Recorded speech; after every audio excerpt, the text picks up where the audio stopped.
ನಮಸ್ಕಾರ ಎಲ್ಲರಿಗೂ. ಇವತ್ತು ಹೈ ಪ್ರೋಟೀನ್ ಅಂಡ್ ಫೈಬರ್ ಇರುವಂತ ನುಚ್ಚುಂಡೆ ರೆಸಿಪಿ ಮಾಡತ್ತೀವಿ. ಬರ್ ಹೆಂಗ್ ಮಾಡೋದು ನೋಡ್ಕೊಂಡ್ ಬರೋಣ. ಇದ್ರೊಳಗೆ ಹೆಸರು ಬೇಳೆ, ಕಡ್ಲಿ ಬೇಳೆ ಮತ್ತು ತೊಗರಿ ಬೇಳೆ ಮೂರು ಒಂದು 5 hours ನೆನೆ ಹಾಕ್ಬೇಕು.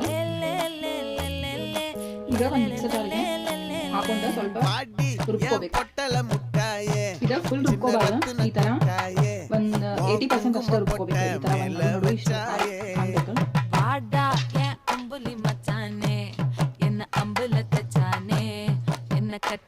ಇಟ್ಕೊಂಡಿವಿ ಬಿಸಿಗೆ ಸ್ವಲ್ಪ ಆಡ್ ಮಾಡ್ಕೊಂಡು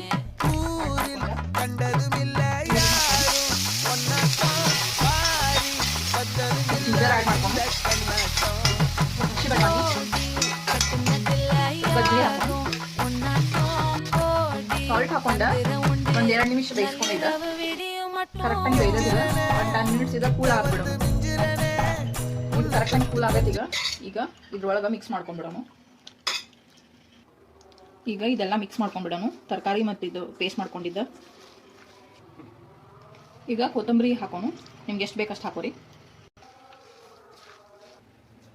ಈ ಥರ ಇದನ್ನ ರೌಂಡಾಗಿ ಮಾಡ್ಕೊಂಡ ಈ ಥರ ಪ್ರೆಸ್ ಮಾಡ್ಕೊಂಡು ಫಿಂಗರ್ಲೆ ಈ ಥರ ಸೇಪಿಗೆ ಬರ್ತಿತ್ತದ. ಇದೇ ಥರ ಎಲ್ಲಾನು ಮಾಡ್ಕೊಂಡು ಈಗ ಇದ್ದ ಎಲ್ಲ ಇಡ್ಲಿ ಪಾತ್ರೆ ಹಾಕಿ ಒಂದು 10 to 12 minutes ಸ್ಟೀಮ್ ಮಾಡ್ಕೊಂಡ್ಬಿಡೋಣ. 12 minutes ಆಗ್ಯದ. ಈಗ ತೆಗೆದು ನೋಡೋಣ ಬೇಡವಿಲ್ಲ ಅಂತ.